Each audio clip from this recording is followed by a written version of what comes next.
Muy buenos días a todos. Gracias por acompañarnos hoy en la segunda sesión, tercera sesión, mejor, de presentación de trabajos de investigación finalistas del Congreso Colombiano de Pediatría.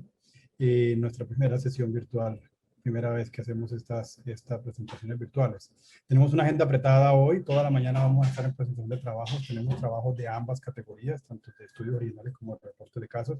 La primera tanda que comienza en estos momentos van a ser los estudios originales, estudios completos, y vamos a darle a los expositores 10 minutos para su presentación. Les recordamos un minuto antes de terminarle el tiempo, les informamos para que estén atentos. Tenemos para la agenda de esta mañana, desde este momento hasta las 9.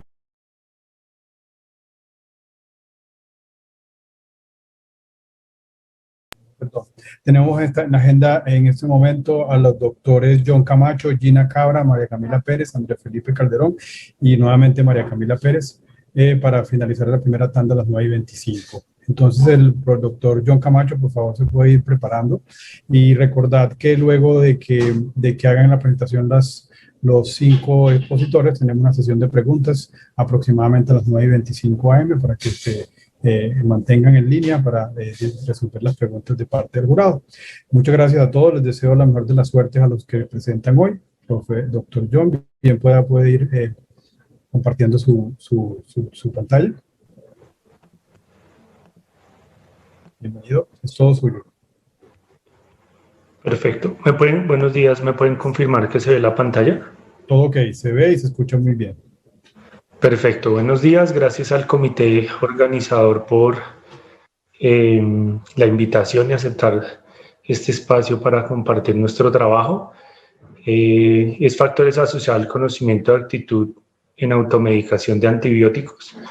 En pantalla ven el grupo investigador, que es del Departamento de Pediatría de la FUCSI, del Hospital San José Centro y San José Infantil.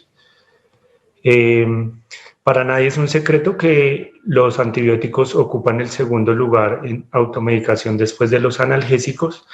En pediatría tiene unas consideraciones importantes porque el niño no es el que toma la decisión de automedicar, sino los adultos.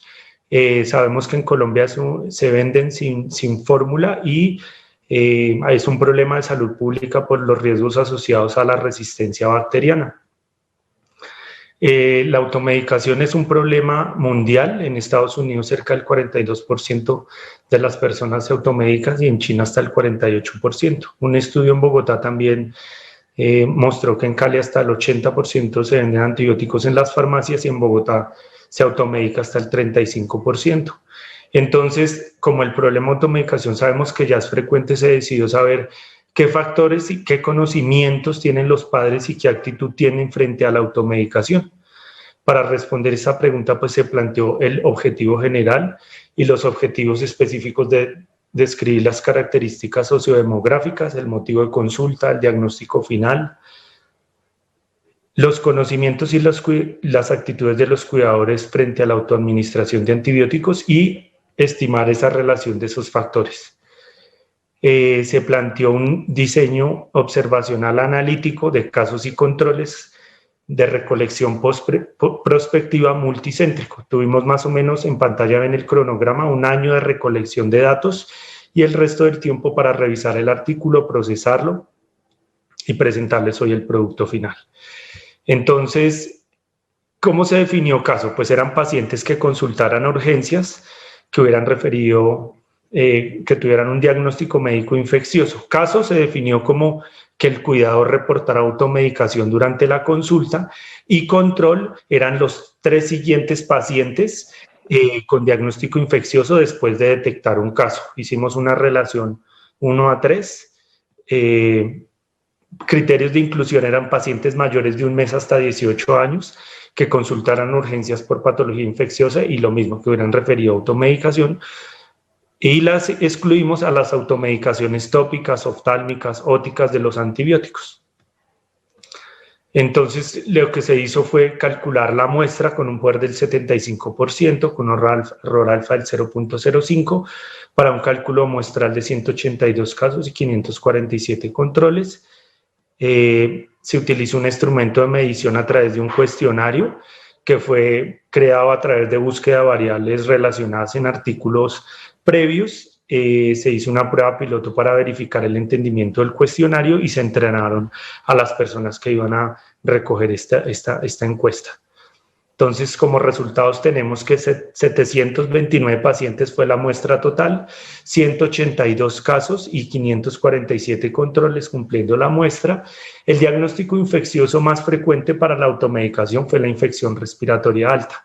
Y aquí empezamos a tener datos importantes. La infección respiratoria baja con un R de 0.4 y la infección gastrointestinal fueron en menos proporción automedicadas. Tenemos respecto a las características de los niños también un dato muy importante y es que los casos eran de mayor edad respecto a los controles.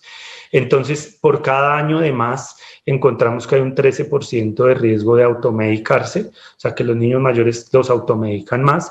Por número de hermanos también se encontró una relación, por cada hermano de más se encontró un 25% de riesgo de automedicar y no se encontró diferencias entre el sexo y si era un hermano mayor o menor, o la posición del hermano. Segunda cosa muy importante, encontramos que es un factor protector que los pacientes, los cuidadores o el que haya tomado la decisión de automedicar tenga una escolaridad básica, secundaria o mayor. O sea que a mayor nivel de escolaridad, menor riesgo de automedicar.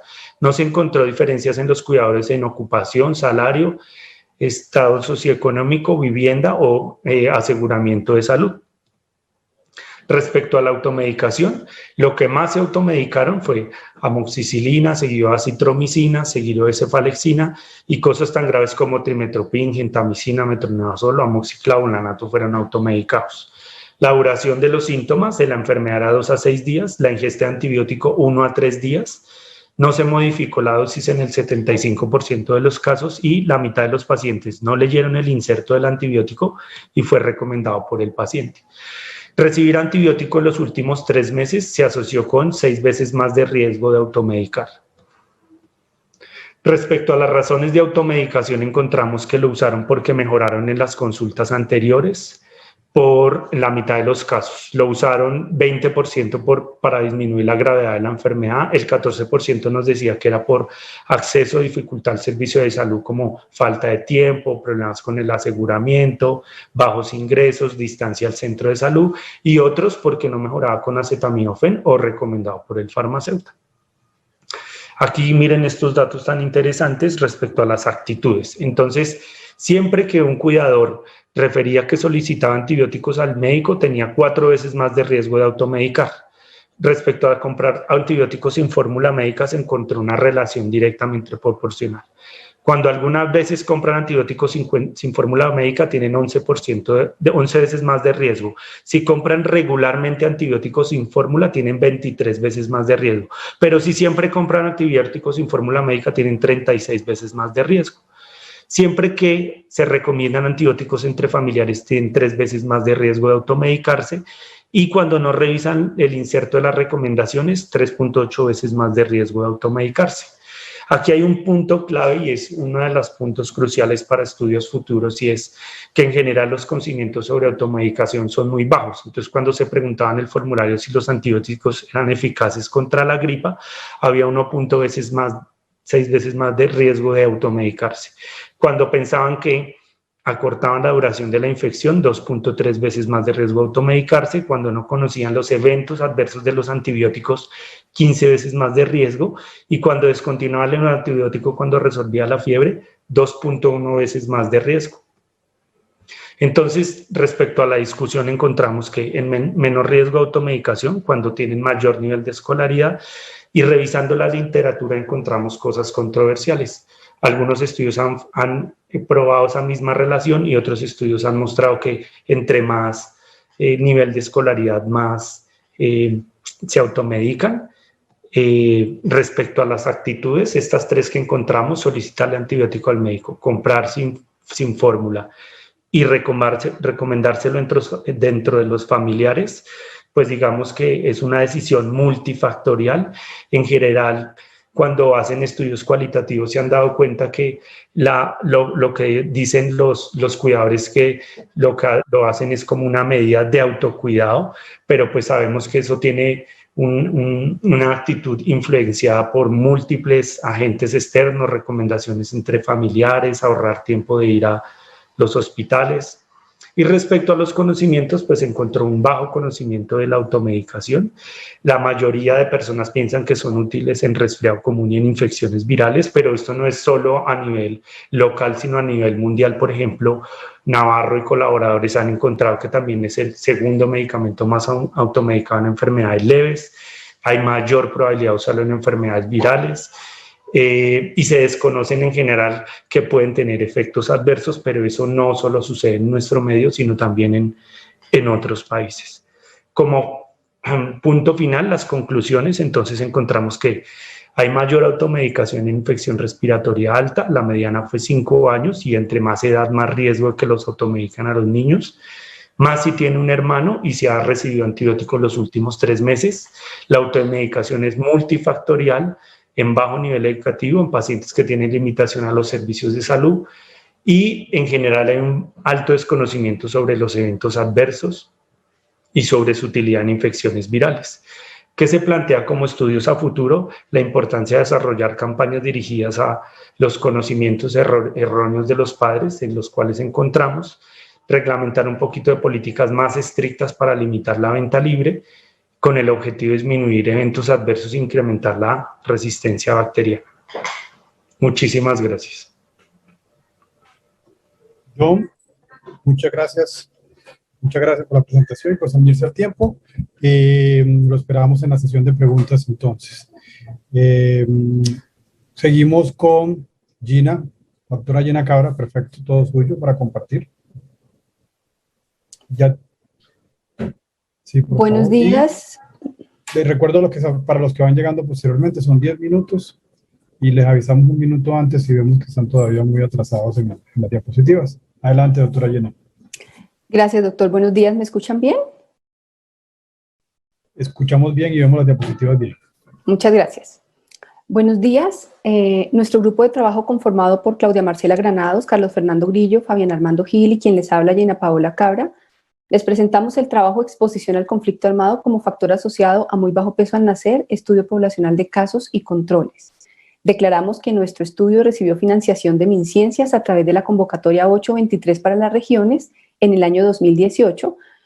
Sin embargo, los patrocinadores no tuvieron ninguna influencia en el desarrollo del trabajo. Allá. En cuanto a la introducción y la justificación, el muy bajo peso al nacer es una condición crítica que genera complicaciones a corto y largo plazo, con alta mortalidad y costos al sistema de salud. Tiene una etiología multifactorial de origen fetal, materno o ambiental. Ambiental en cuanto a la situación social o política regional en la que viven las gestantes. Es por esto que la exposición intrauterina al conflicto armado y los desenlaces perinatales como el bajo peso al nacer son un tema de interés creciente. Colombia tiene uno de los conflictos armados más antiguos del mundo y el departamento del Cauca es uno de los departamentos más afectados en el país. Es por eso que nuestro objetivo en el trabajo fue determinar si la exposición al conflicto armado se asoció con la presencia de muy bajo peso al nacer entre los años 2010 a 2016 en el departamento del Cauca, Colombia.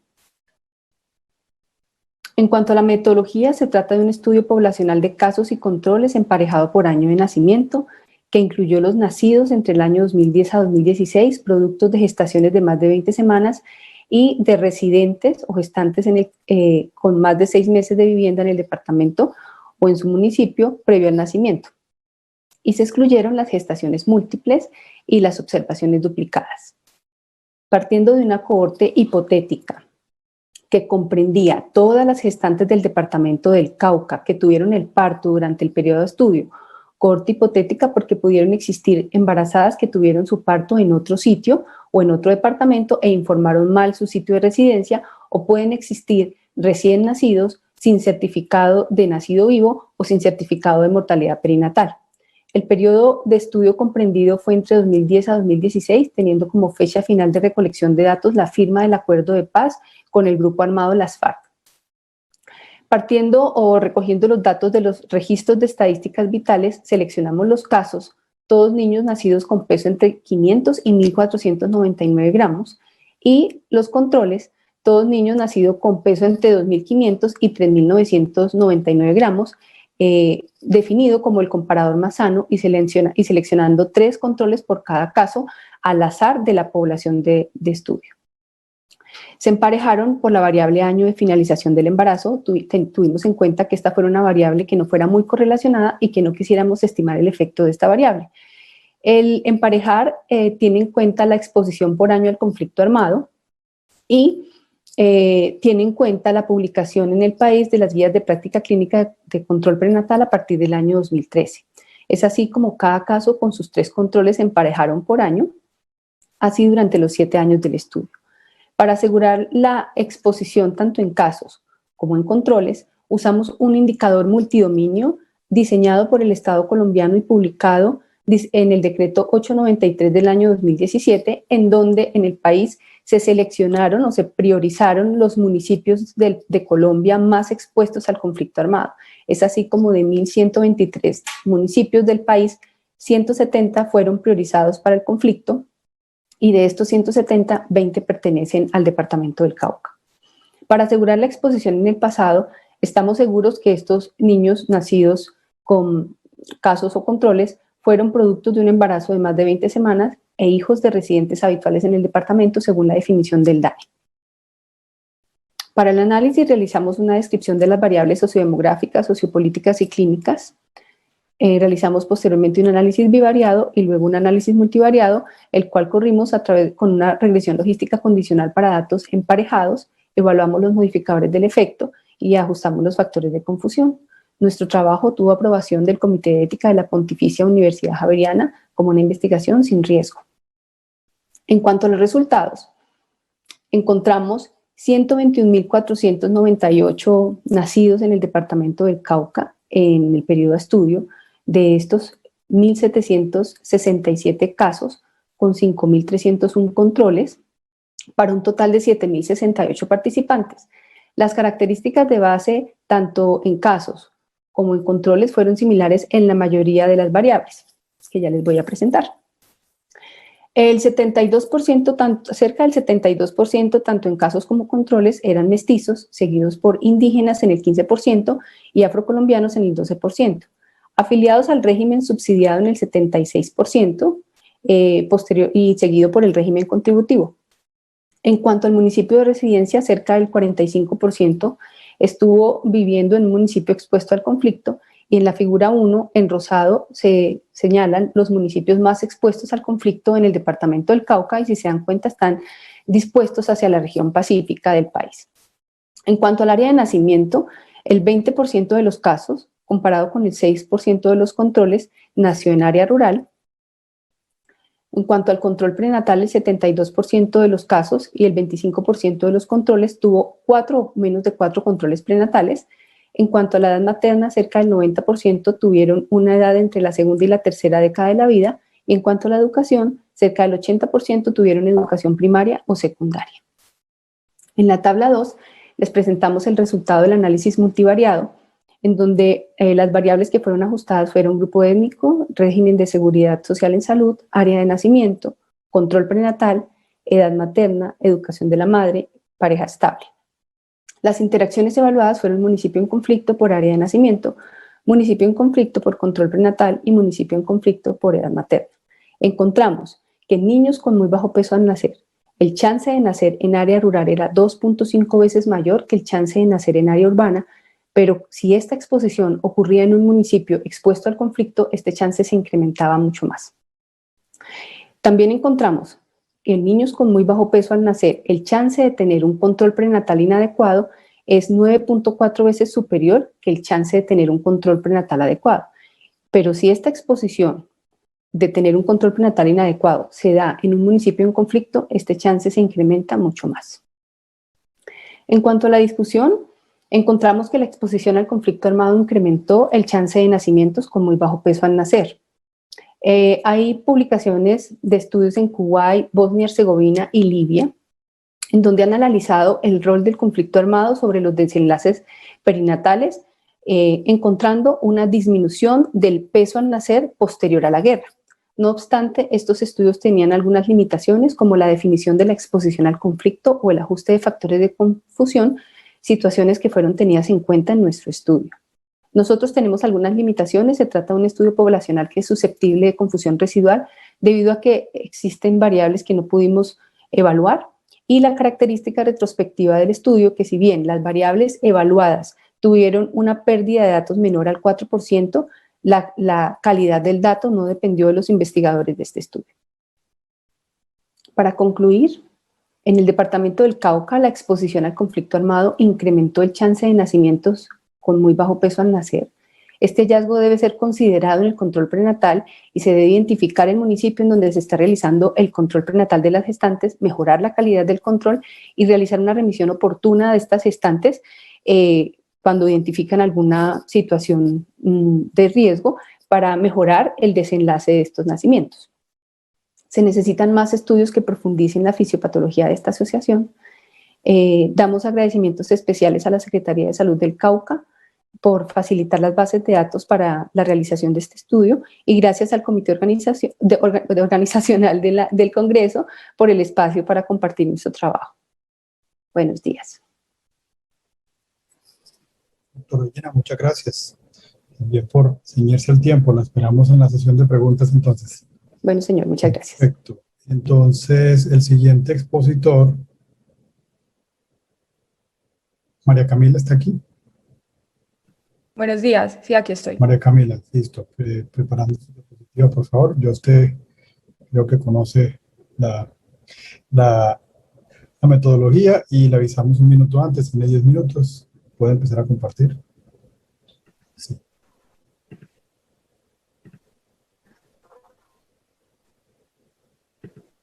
Perfecto. Ahí la vemos.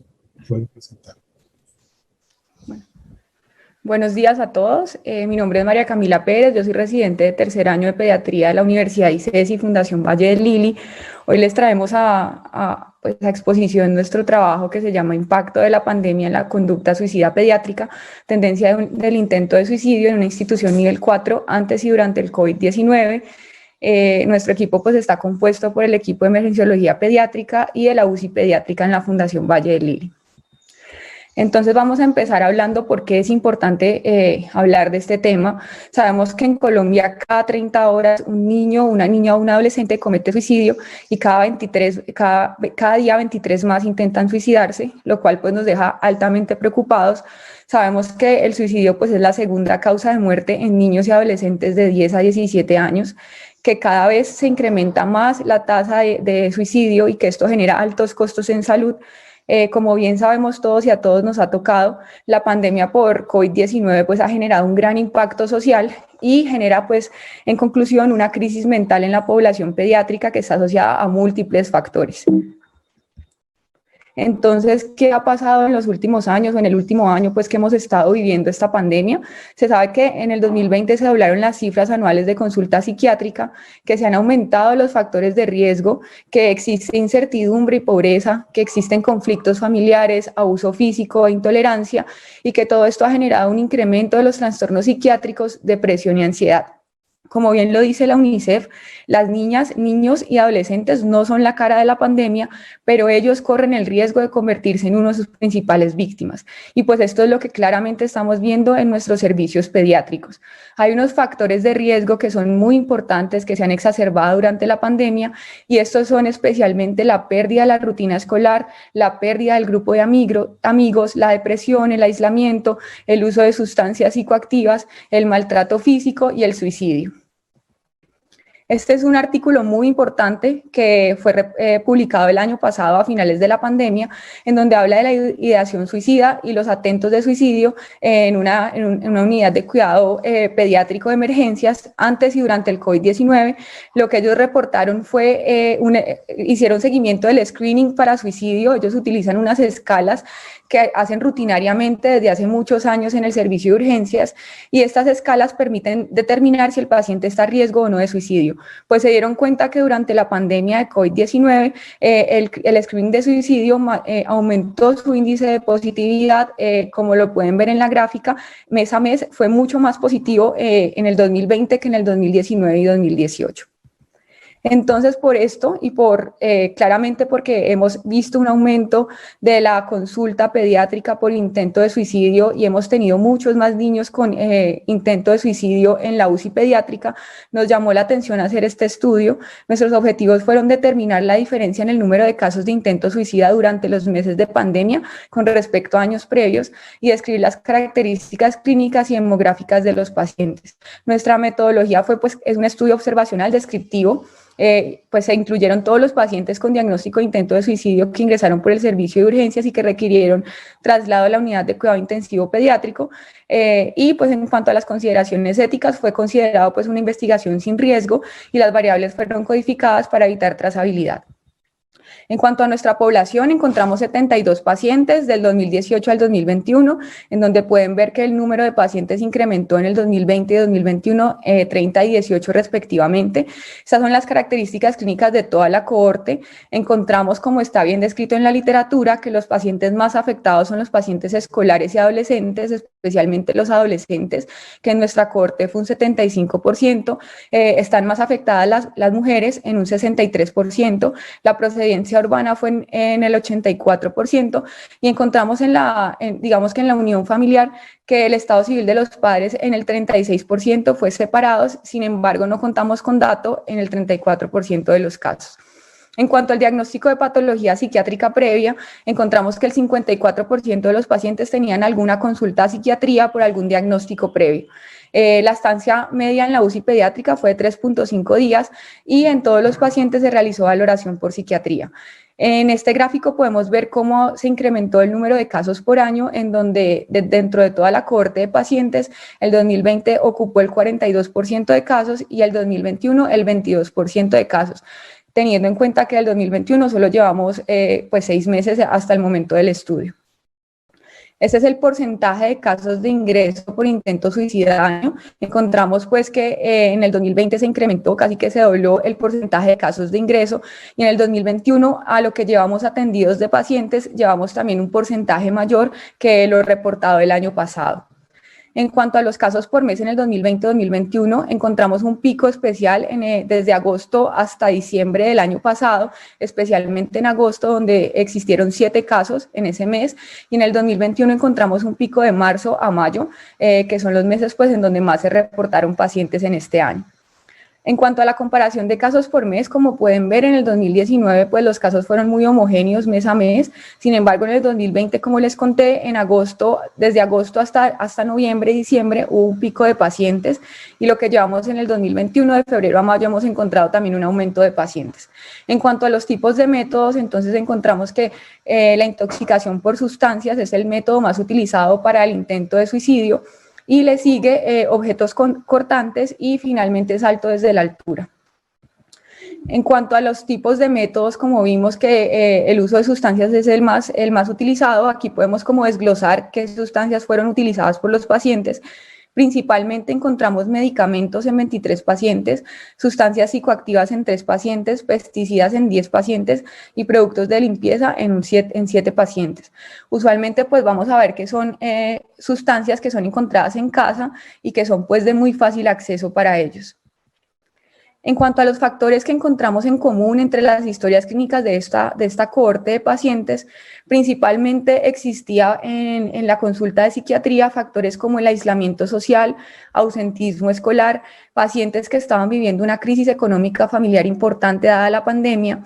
También nos llamó mucho la atención el reporte de convivencia permanente con maltratador en casa. Usualmente estos pacientes pues asistían al colegio y salían de su entorno familiar, sin embargo con la pandemia estaban conviviendo con algunas personas. Como sabemos, el maltrato usualmente se da en el hogar, y esto generó y exacerbó todos los síntomas pues suicidas. En cuanto a otros factores, enfermedad psiquiátrica de base sin control, el uso desproporcionado de internet y redes sociales, y nos llamó la atención pues que la mayoría de pacientes no tenían a nadie a quien contarle cómo se sentían y que referían que preferían morirse antes de seguir en esta situación en casa. Finalmente, para terminar, quiero resaltar la importancia de este tema, saber que la salud pediátrica está en una crisis muy importante, que como lo vimos en nuestro estudio, hay un incremento en el porcentaje de casos de ingreso por intento suicida entre el año 2020 y 2021, hay una mayor afectación en sexo femenino y adolescencia, y como lo han descrito otros artículos, hay factores de riesgo que se han exacerbado especialmente en pandemia. En cuanto a los métodos más utilizados, encontramos en los medicamentos y las sustancias corrosivas, y encontramos en un 54% de los pacientes diagnósticos de patología psiquiátrica previa.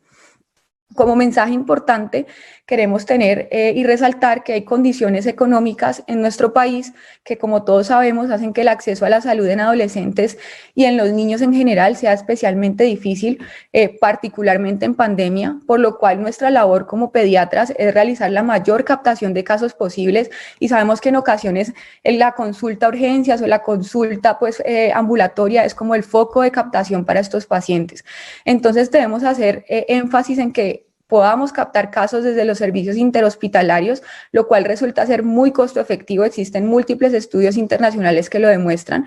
Podemos hacer uso de escalas de screening fácil y muy rápido, y esto nos permite hacer unas estrategias de prevención temprana. Les traemos la escala ASK, que es una escala internacional validada en Latinoamérica, que también está en español, que cuenta con 4 preguntas muy fáciles que podemos utilizar en el servicio de urgencias, y que es aquella escala que nosotros vamos a empezar a implementar en nuestro servicio.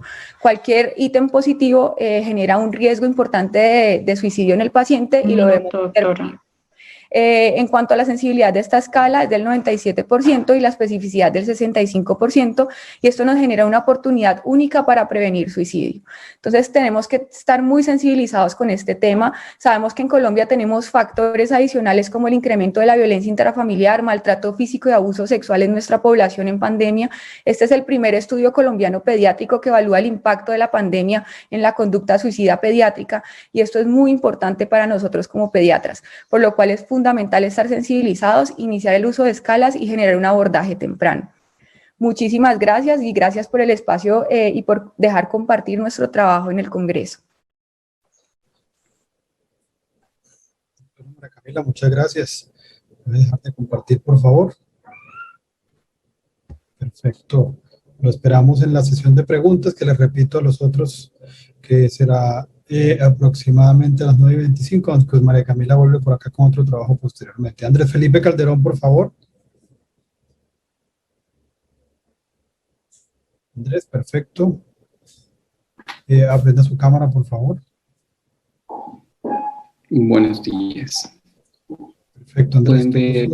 Vemos y escuchamos. Muy bien. Recuerdo los 10 minutos. Listo. Adelante. Ok, muchas gracias. Nuestro proyecto se titula Preferencias de niños y padres sobre la inclusión de los infantes en la discusión y toma de decisiones en salud. Soy Andrés Calderón, y los coautores de este estudio son la doctora Diana Estrada y Socorro Moreno Luna. En los últimos 20 años, la inclusión de los niños en la práctica clínica ha venido en aumento. Se han destacado diferentes ventajas como aumento de la confianza, mejoría de la relación médico-paciente, aumento de la adherencia al tratamiento, mejora el entendimiento de la enfermedad y probablemente resulte en mejores desenlaces de los tratamientos instaurados. En la búsqueda de la información nos dimos cuenta que los estudios incluían pacientes agudos, crónicos, pero la mayoría eran adolescentes, pacientes oncológicos o con enfermedades crónicas. En Colombia no se encontraron estudios cualitativos en pacientes agudos. Es por eso que quisimos explorar las preferencias de los pacientes de edades entre 8 y 12 años agudamente enfermos en el servicio de hospitalización del Hospital Universitario San Ignacio y de sus padres o acudientes acerca de la inclusión de los niños en la discusión de prácticas que conciernen a su salud y proceso de toma de decisiones. Realizamos un estudio cualitativo descriptivo basado en entrevistas individuales. La población fueron niños entre 8 y 12 años y padres de niños entre 8 y 12 años que cursaban con patologías agudas y se encontraban en el servicio de hospitalización de nuestro hospital.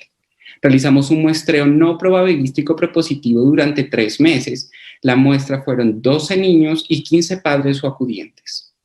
En cuanto a los aspectos éticos, tuvimos en cuenta la Declaración de Helsinki, la resolución número 8430 del 93 que clasifica nuestro estudio como sin riesgo, y fue aprobado por el Comité Institucional de Investigación y Ética del Hospital Universitario San Ignacio. En cuanto a las técnicas de recolección de datos, revisamos las historias clínicas, aplicamos los criterios de inclusión y exclusión, seleccionamos a los participantes, se firmó el consentimiento informado y se realizaron entrevistas individuales grabadas con grabadoras de voz. A los niños, además, se hizo la firma del asentimiento informado. En cuanto a los procesamientos de datos, se hizo una transcripción textual de las entrevistas, se buscó vacíos de la información, se realizaron 2 ciclos de codificación de datos con doble codificador usando el programa NVivo versión 12 y se identificaron temas, subtemas y categorías. En cuanto a los resultados de las entrevistas de los niños, las edades fueron entre 10 y 12 años, cursaban entre quinto y sexto grado, 9 fueron de sexo femenino, 3 de sexo masculino y los diagnósticos fueron variados. Los códigos identificados en las entrevistas son los que miran en pantalla y estos a su vez se clasificaron en 6 diferentes grupos. La información de estos grupos se integró en la siguiente gráfica. Entonces, para la inclusión de los niños en la discusión y toma de decisiones en salud, se debe conocer la percepción del niño sobre la transmisión de la información. El niño percibe que el médico integra a los niños en la conversación diaria por medio de anamnesis y comunica la información que involucra su salud. Además, el médico es receptivo a preguntas y las respuestas son oportunas. ¿De qué manera? Una comunicación exclusivamente verbal. Para la inclusión de los niños también se tiene que tener en cuenta las preferencias de los niños en la transmisión de la información. ¿Quién lo debe hacer? Un emisor compuesto por el médico y los padres, como exclusivamente verbal y con qué lenguaje coloquial o coloquial explicando la jerga médica. Además, se debe tener en cuenta las preferencias de los niños en la toma de decisiones. Ellos no pueden elegir, pero sí intervenir con opiniones, preguntas y dando su autorización. Además, los niños necesitan apoyo de los padres y del médico, pues tienen más experiencia y conocimiento. Con la inclusión de los niños se logra mayor tranquilidad y confianza en el médico, menos miedo y ansiedad, mayor compromiso en la prevención de tratamiento e identificación de signos de alarma y mayor aprendizaje. Todo esto para comprender el motivo de hospitalización, enfermedad, tratamiento y prevención. En cuanto a los resultados de las entrevistas de padre, madre o acudiente, las edades variaban entre 20 y 59 años, la escolaridad entre primaria a maestría, todas fueron mujeres, 14 madres, 1 acudiente y los diagnósticos fueron variados. Los códigos identificados en las entrevistas son los expresados en pantalla y estos fueron clasificados en 6 grupos. Estos 6 grupos fueron integrados en la siguiente gráfica. Entonces, para la inclusión de los niños en la discusión y toma de decisiones en salud, se debe conocer la opinión de los padres sobre la comunicación de los médicos hacia los niños durante la hospitalización. El médico es empático e incluye al niño y se preocupa porque el niño entienda con qué lenguaje coloquial explicando la jerga médica y de qué manera exclusivamente verbal, pero cuando hubo cirugía utilizaban ayudas gráficas. Para la inclusión también se tiene que tener en cuenta la preferencia de los padres en la transmisión de la información al niño. ¿Quién lo debe hacer? Un emisor compuesto por el padre y el médico. ¿Cómo? De manera verbal con apoyo gráfico y con qué lenguaje coloquial y coloquial explicando la jerga médica. Además, se debe tener en cuenta las preferencias de los padres en la toma de decisiones. Los niños no pueden elegir, pero sí se debe tener en cuenta sus opiniones y los niños deben tener apoyo de los padres y del médico. Con esta inclusión se logra mayor comprensión de la enfermedad, tratamiento y complicaciones, aumenta el ánimo y confianza en el personal de salud y aumenta la adherencia al tratamiento. Todo esto para comprender el motivo de hospitalización, enfermedad, tratamiento y prevención. Las anteriores gráficas se pueden integrar en esta última. Entonces, para la inclusión de los niños en la discusión y toma de decisiones en salud, se debe tener en cuenta las preferencias en la transmisión de la información. ¿Quién lo debe hacer? Un emisor compuesto. Y los padres quieren aplicar filtro a la información. ¿Cómo? De manera verbal con apoyo gráfico. ¿Y con qué lenguaje? Coloquial o coloquial explicando la jerga médica. Además, se debe tener en cuenta las preferencias en la toma de decisiones. Los niños no pueden elegir, pero sí intervenir con opiniones, preguntas y dando su autorización para los procedimientos.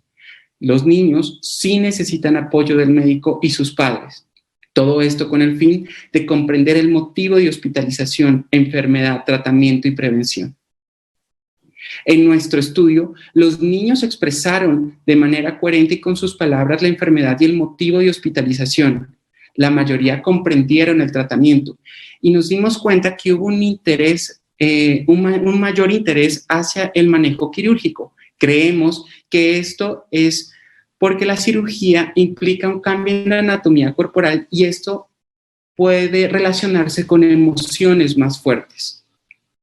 La mayoría de los niños identificaba al médico y en los casos que no, creemos que fue por el uso de todos los elementos de protección personal en pandemia y por la dinámica de distribución de pacientes en el piso, en la que el pediatra no era el mismo todos los días. La mayoría de los niños tuvieron la oportunidad de preguntar. Los que no lo hicieron fue por timidez o porque la madre llevaba todo el hilo conductor de la conversación y no dejaba que el niño interviniera. En nuestro estudio, tanto los niños como los padres perciben que el emisor ideal es el médico junto con el padre porque ambos complementan el contenido y la forma de comunicación. En concordancia con la literatura, los niños y los padres perciben que sí se debe incluir en los niños en todo este proceso y además en nuestro estudio en cuanto a la toma de decisiones, tanto los niños como los padres que no deben decidir, pero sí opinar. La última palabra la va a tener los padres y los médicos y si el niño discrepa con esta decisión, se debe conciliar y no imponer. Nuestro estudio no está exento de limitaciones.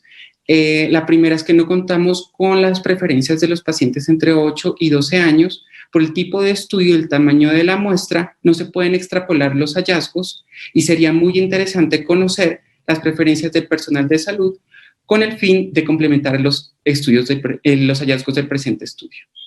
En conclusión, en nuestro hospital los niños y los padres perciben que sí hay inclusión de los niños en el proceso de discusión y toma de decisiones, pero se debe plantear cambios en la transmisión de la información integrando material gráfico cuando se les explique la enfermedad y tratamiento. Los niños de nuestro estudio prefieren ser incluidos y los padres incluirlos en todo el proceso de decisiones y toma de decisiones en cuanto a salud. Y por último, los niños de nuestro estudio no van a decidir, pero sí quieren participar dando su opinión. Muchas gracias. Andrés, muchas gracias por la presentación. La doctora María Camila se va preparando y recuerden a todos los expositores que aproximadamente 10 minutos estaremos en la sesión de preguntas. Doctora María Camila. Ya comparto la pantalla.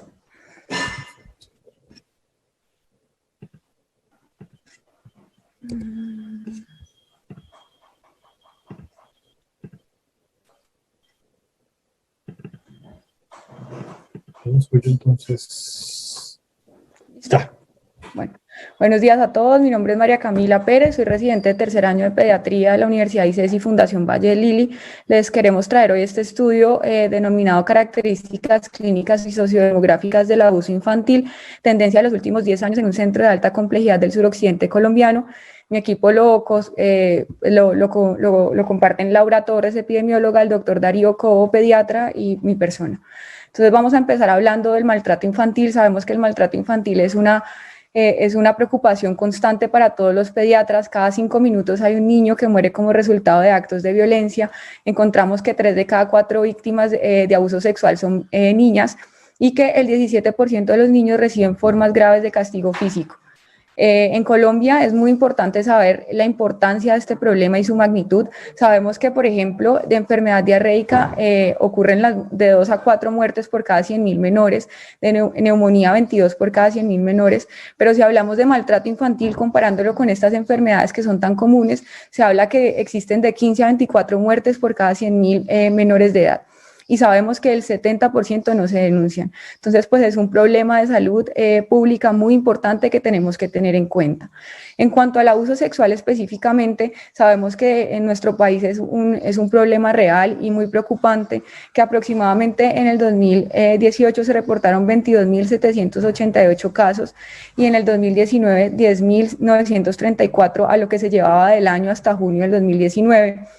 Que el abuso sexual nos trae consecuencias devastadoras en nuestra población infantil, como desórdenes psiquiátricos, trastornos alimenticios, intento de suicidio y suicidio, fibromialgia, dolor crónico, ya está relacionado con obesidad y con otros desórdenes como trastornos del sueño, psicosis y esquizofrenia.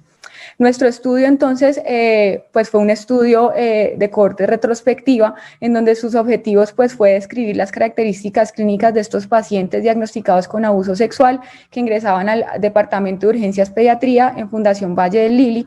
Quisimos describir los tipos de abuso sexual en la población estudiada, caracterizar los perfiles del agresor responsable del abuso sexual y describir los factores sociales y demográficos de la víctima. Nuestros resultados esperados eran caracterizar la población pediátrica abusada sexualmente, caracterizar los agresores y tratar de identificar factores de riesgo locales. Pues fue un estudio descriptivo, transversal, retrospectivo, en donde la población fue aquella con diagnóstico de abuso sexual que ingresó al Departamento de Urgencias Pediatría en la Fundación Valle del Lili. Realizamos una revisión de historias clínicas del 2008 al 2018, 127 pacientes cumplieron con los criterios de inclusión, sin embargo 4 no cumplían con toda la información pertinente, entonces nuestro estudio tuvo una población de 123 pacientes. Las consideraciones éticas, pues el nivel de riesgo fue investigación sin riesgo, no se buscaba pues realizar ninguna intervención ni modificación en los pacientes y todo se llevó a cabo pues en la base de datos BD-Clinic. En cuanto ya hablando de los resultados del estudio, entonces aquí encontramos el número de casos por año y el porcentaje, como podemos ver inicialmente en los primeros años del reporte, el porcentaje de casos fue muy bajo y fue incrementando aproximadamente a partir del año 2015. Esto creemos que es por la mayor sensibilización y por el crecimiento también de nuestra institución. Sin embargo, pues en el 2017 y 2018 tuvimos un incremento exponencial del número de casos reportados en el servicio de urgencias. En cuanto a las características sociodemográficas de la víctima, entonces pues encontramos como muy similar en la literatura, que los pacientes más afectados son los escolares y los adolescentes, que ocupan casi el 60% de todos los casos. En cuanto a las víctimas, el sexo femenino fue el más común en el 76%, y en cuanto a la escolarización, encontramos que la mayoría de pacientes estaban escolarizados. En esta gráfica pues vemos la edad de los pacientes, en donde la edad más afectada pues va a ser los escolares y los adolescentes. En cuanto ya a la caracterización sociodemográfica de la víctima, tenemos que en un 17% existieron casos con patología preexistente en el paciente o con condiciones crónicas preexistentes. El cuidador principal de este paciente era la madre y en el 39.8% de los casos la familia era monoparental. En cuanto al grado de escolaridad, era muy heterogéneo y como pueden ver en la tabla, casi en la mayoría de ocasiones o casi en un gran porcentaje, no encontramos los datos reportados en la historia clínica. Sin embargo, fue muy heterogéneo y encontramos que en la madre sí hubo más reportes que en el padre. Usualmente eran familias monoparentales en donde la madre pues estaba a cargo del paciente y no tenemos mucha información sobre los padres. Aquí podemos ver entonces los pacientes que tenían patologías preexistentes, que fueron el 17%, en donde encontramos síndrome de Down en 5 pacientes, parálisis cerebral infantil en 6 pacientes, enfermedad neurológica severa en 3 pacientes y otras enfermedades como cardiopatía congénita, enfermedades autoinmunes y enfermedad renal crónica. En cuanto al estado civil de los padres, encontramos que en el 57% de los casos los padres eran separados. En cuanto al estrato socioeconómico, era muy heterogéneo y se ocurrió pues en cualquier tipo de estrato social. Y encontramos que en cuanto al tipo de aseguradora en salud, EPS en el 77% y prepagada en el 22%. En cuanto a las características demográficas del abusador, la mayoría de los abusadores eran de sexo masculino en el 84%, la edad también era muy heterogénea, pero como pueden ver hasta el 18% eran menores de 14 años y mayores de 40 años casi el 45%. El abusador era conocido por el menor en el 78% de los casos y casi en un 40% el abusador era un familiar tanto en primero o en segundo grado. Si no era de esta relación, le seguían vecino, amigo u otro. En cuanto a si el abusador vivía en la misma casa del menor, solamente en el 26% vivía en la misma casa del menor. En cuanto al tipo de abuso sexual, el más común fue el tocamiento de genitales, sin embargo tuvimos un alto porcentaje de penetración vaginal o anal que fue en el 40% y nos llama mucho la atención que el tipo de abuso fue recurrente en el 33% de los pacientes y que el lugar de recurrencia del abuso fue la casa del menor en el 43%. En cuanto al tipo de abuso sexual, fue crónico en el 52% de los casos, lo cual varía un poco con la literatura, ya que se describe que en el servicio de urgencias usualmente ingresa más el abuso sexual agudo. En cuanto a la caracterización de la atención médica, concuerda que nuestro tipo de abuso fue más el crónico, ya que se reportó el ingreso al servicio de urgencias en el 39% después de las 72 horas de ocurrencia del abuso. El acompañante del menor a la consulta usualmente era el padre o la madre y no encontramos estigmas de maltrato físico en el 71%, dado a que un gran porcentaje de los pacientes era tocamiento y un gran porcentaje de los pacientes tenían un abuso crónico. En los pacientes que encontramos estigmas de maltrato físico, encontramos lesiones genitales en el 82% de los casos. Solamente 30% de los pacientes requirió profilaxis para ITS y solamente en 3 pacientes se llevó a cabo interrupción voluntaria del embarazo. Ya finalmente, para terminar nuestro estudio, pues esto nos deja muchos aprendizajes. Lo primero es que el abuso sexual no tiene predilección por estrato socioeconómico, que el 22% de nuestros pacientes contaban con medicina prepagada, en donde encontramos un gran porcentaje de pacientes con patología crónica preexistente. Sabemos que estos pacientes son mucho más vulnerables a presentar abuso porque son dependientes de un cuidador. Encontramos patología psiquiátrica en un 12%. El rango de edad concuerda con la literatura, con una mayor incidencia de abuso en sexo femenino. Las madres eran usualmente los cuidadores familiares y encontramos familias monoparentales en su mayoría. En cuanto al abusador, como en la literatura está descrito, es mayor en sexo masculino, encontramos un amplio rango de edad. El abusador es directamente relacionado y conocido por el menor, usualmente es un familiar, un conocido cercano. Esto genera un mayor impacto emocional en el paciente y usualmente casi que en el 33% de los pacientes el abusador vivía en la misma casa de la víctima, lo que nos deja como aprendizaje que el hogar es el centro de la violencia en estos pacientes. En nuestro estudio encontramos un gran porcentaje de abuso sexual crónico, un abuso recurrente en el 45% de los pacientes, y en este abuso recurrente encontramos que los pacientes usualmente tenían unos factores asociados como procedencia rural, baja escolaridad en los padres, bajo cuidado de otros familiares y no de los padres en sí, y una patología crónica preexistente. Finalmente, ya para terminar, pues este es el estudio de abuso sexual infantil más grande de Latinoamérica con 123 pacientes. Sabemos que el abuso sexual es una realidad muy aterradora en nuestro país, que es un fenómeno común y creciente, es un problema social de gran magnitud que nos deja unas consecuencias devastadoras. Nuestro estudio tiene ciertas debilidades, pues que son datos derivados de un solo centro y pues que es un estudio retrospectivo, sin embargo nos deja muchos aprendizajes y nos ayuda a tener estrategias de prevención y sensibilización como en nuestra labor diaria como pediatras. Muchas gracias por este espacio. Camila, muy bien, muchas gracias. Perfecto, entonces llamamos a María Camila, por supuesto, y al resto de expositores para que vayan abriendo sus cámaras para la sesión de preguntas que tenemos. Perfecto. Y los jurados también, por favor, les agradezco. Y la doctora Claudia va a empezar. Bueno, pues muy gratamente feliz de ver toda esta cantidad de trabajos tan diferentes, pediatría es muy rica en temas, entonces pues es muy interesante recibir toda esta variedad de estudios y de temas. Mi pregunta va para el doctor Camacho. Si me puedes recordar el tiempo en que recibieron esa información de la automedicación, ¿en qué tiempo fue? ¿Cuándo fue que hicieron esa?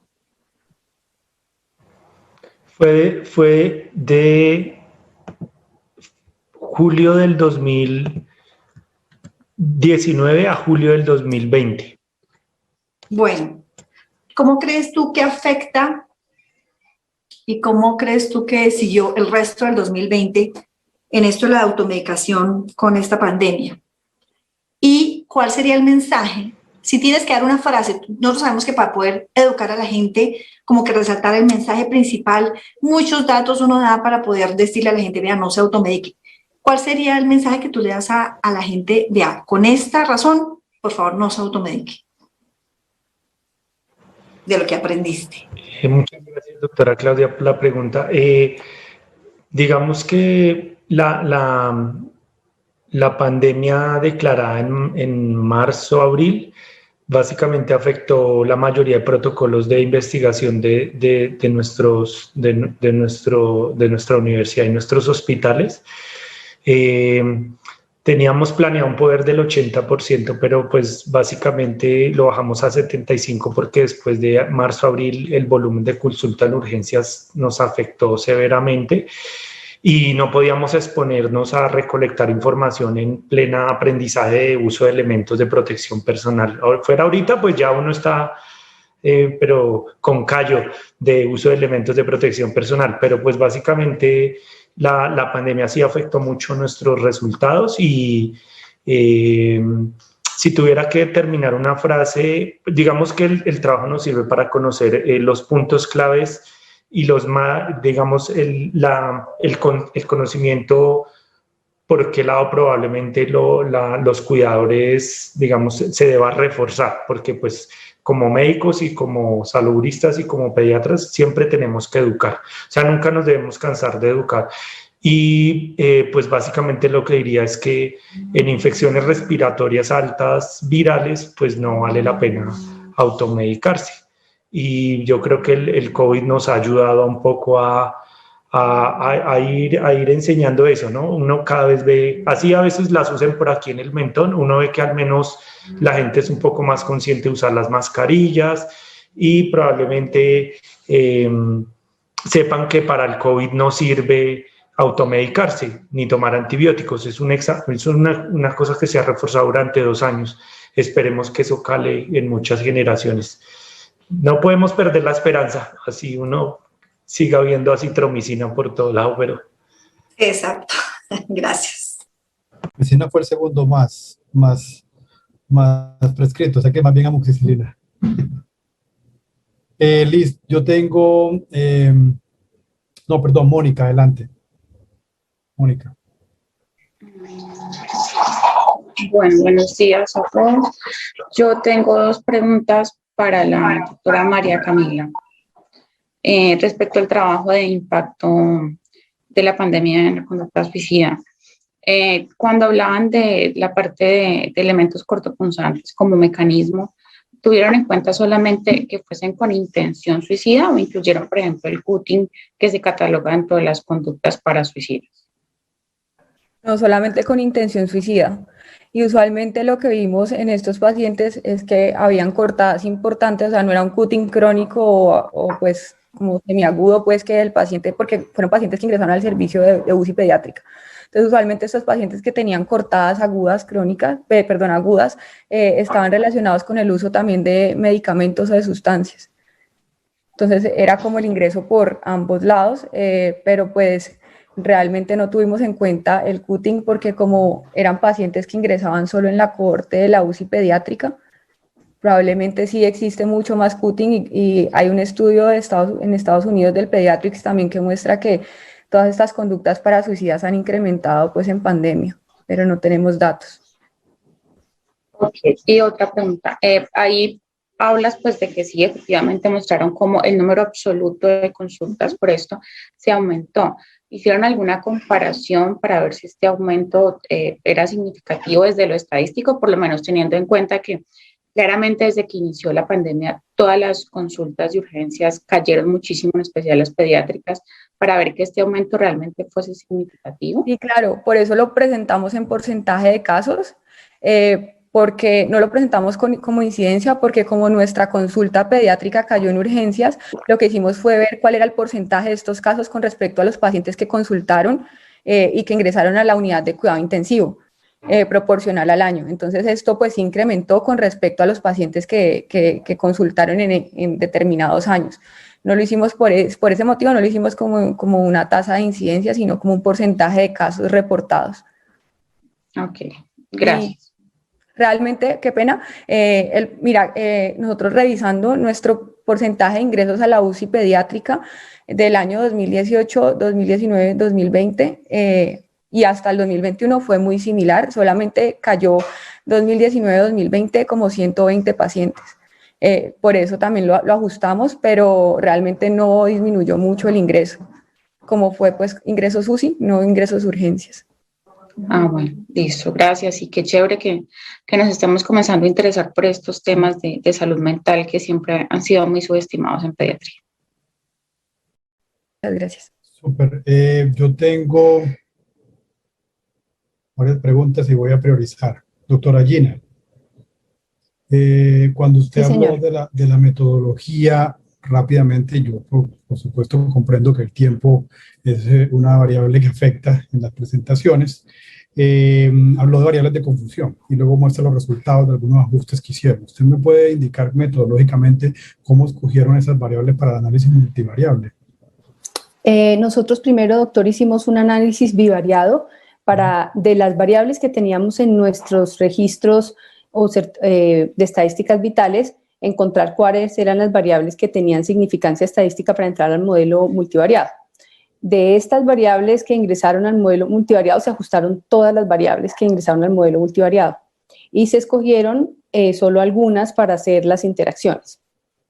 Esas algunas, ¿con qué criterio las escogieron? Es decir, todas las que metieron al modelo bivariado, o solo las que le dieron significativa, o solo las que cumplieron cierto umbral de valor de P, que puede variar, en ese momento uno puede escoger, o también escogieron variables que consideraron clínicamente o de salud pública importante, aunque no fueran significativas en el modelo bivariado. ¿Me hago entender la pregunta? Sí, señor. En el modelo bivariado incluimos todas las que dieron en alguna categoría al menos significancia estadística, las ingresamos al modelo. Y la variable de municipio en conflicto no dio estadísticamente significativa para ingresar al modelo multivariado, sin embargo era nuestra hipótesis, entonces la incluimos porque teníamos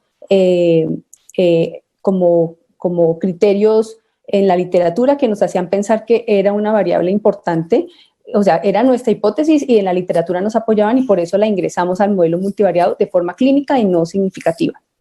Por eso decidimos realizar las interacciones para mirar a diferentes niveles de la variable cómo se comportaba. O sea, fueron las variables significativas con el valor de P habitual, el valor de P de siempre, que es el 0.05, más una variable que ustedes consideraron importante porque era su hipótesis. ¿Es así? Sí, señor. Sí, señor. Perfecto. Listo. Su estudio es interesante porque combina dos tipos de diseños. Es un estudio de casos y controles, pero es un estudio que tiene un nivel ecológico. Y yo creo que eso lo han analizado en algún momento. Y eso hace mucho más complejo sacar conclusiones, ¿no? Para nada estoy criticando el artículo, el estudio es muy bueno, pero genera un reto metodológico más en la incertidumbre que generan las variables que no se están midiendo a nivel individual, ¿cierto? Y eso hace el análisis multivariable la clave de la fortaleza de las recomendaciones, de las conclusiones que van a encontrar. ¿Cómo se escogieron esas variables? Pero con eso me responde la pregunta. Sí, señor. Muchas gracias. Tengo otra pregunta para el doctor Andrés. El estudio me pareció muy interesante. Me llamaron la atención dos cosas. Uno es que no hubo papás, no hubo padres masculinos, ¿cierto? Eso lo vieron como una limitación a la información que ustedes recuperaron en las conclusiones finales. No lo escuché. Y si lo dijo, perdón que por andar ocupado con los asuntos administrativos aquí logísticos, a veces me pierdo pedazos. Sí, señor. Sí lo consideramos como una de las limitaciones, pues porque no sabemos qué opinan los padres, pero por la estructura familiar de la familia colombiana, en la mayoría de los casos el papá era el que estaba trabajando y la madre se quedaba cuidando al niño. Entonces, por eso pues no pudimos hacer una aproximación hacia los padres, desafortunadamente.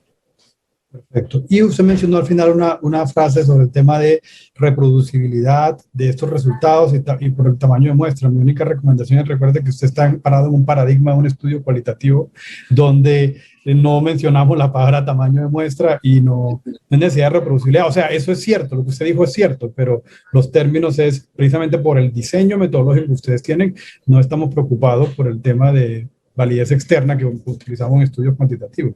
Por lo demás, me parece muy interesante el trabajo que hicieron. Listo, felicitaciones. Okay. Yo no sé si el doctor Juan Pablo o el doctor José Fernando tienen alguna pregunta adicional. Veo que el doctor Juan Pablo puso la cámara, entonces de pronto quiere... No, primero que todo, felicitarlos a todos los expositores. Presentaron unos excelentes trabajos de investigación. Muchísimas gracias por enseñarnos a todos que estamos conectados y en este momento no tengo ninguna pregunta. Para felicitarlos. Igual, perfecto. Sí, estamos muy contentos con los trabajos y las ideas que han traído. José Fernando. No te escuchamos, no tienes audio. Listo, ya. Me uno a las gracias, Iván. Me uno a las felicitaciones que han expresado mis colegas acá de jurados. Tenía una pregunta para el doctor Camacho. No percibí, de pronto sí lo hicieron, pero no percibí si habían buscado que algunos que tuvieran familiares médicos como variable. No recuerdo haberlo oído. No, señor. Esa variable no se preguntó en el formato de recolección. Preguntamos de los padres y en el descriptivo de quién sugirió la recomendación encontramos farmacéutica, padres, amigos, y una grande que era familiares que trabajaran en salud, pero no profesión así tan delimitada, doctor. Ya. Pero sí lo preguntaron, entonces, gente que trabaja en salud. Sí, para ver qué tanto nosotros colaboramos con el problema. Me parece excelente el trabajo que hicieron, los felicito, y realmente muy de actualidad y siempre será de actualidad. Y bueno, eso era la única duda que tenía de tu trabajo. Tú fuiste el que tuvo una relación caso-control de 1-4, ¿cierto? Que tenías 50... ¿Cómo? 1-3, doctor. 1-3, perfecto. No tengo más preguntas. Felicitaciones de nuevo. A la doctora Gina, simplemente pues felicitarla también el equipo de investigadores por el trabajo. Me parece excelente este tipo de iniciativas. De pronto sí, en el momento que se manejó los intervalos de confianza, tenía las mismas dudas que de pronto generaron en Iván, porque en la presentación no sé por qué yo percibí que se estaba diciendo que el estar en un municipio con violencia, pues con conflicto, pues teníamos como positividad para el muy bajo peso al nacer, pero realmente ya lo explicó en la intervención que hizo. El manejo de intervalos de confianza pues es un manejo muy lindo también. No necesitamos llegar a grandes regresiones ni nada de eso, solo manejando intervalos de confianza podemos sacar esas conclusiones. Por eso me llamó mucho la atención que lo trajeras y los felicito, porque realmente de ahí parte todo. A veces las cosas más simples son las que nos aportan mayor conocimiento. Y bueno, quería decir simplemente eso, porque la precisión de la estimación en esos intervalos de confianza pues no daban diferencias, ¿no? Había una tendencia, pero no había una conclusión de que fueran diferentes, ¿no? Felicitarlos también por el estudio, y fue una situación de exposición, entonces la percepción que tuve. Y respecto a la doctora María Camila Pérez, excelente que una pediatra pues se esté interesando por temas de la salud mental, como dijo Mónica, y sus estudios descriptivos pues nos aportan mucho en este tema. a veces medicina legal tiene sus ¿cómo le digo yo? Sus estadísticas, y son estadísticas también igualmente descriptivas. Entonces a veces sería interesante ver cómo está viendo el gobierno lo que nos está sucediendo a nivel de instituciones. Establecer ese tipo de paralelos es muy interesante, no solo con otros estudios y otras series, sino con las estadísticas de pronto que nuestros gobernantes tienen.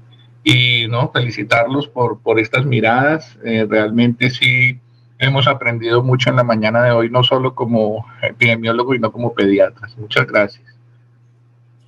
Gracias, José Fernando. Se nos acabó el tiempo y nuevamente felicitaciones a todos. Recuerden estar atentos para la premiación el día de mañana, finalizando la jornada de la mañana. Y pues también están bienvenidos para quedarse aquí escuchando los reportes de casos que tenemos en el resto de la mañana. Muchas gracias a todos.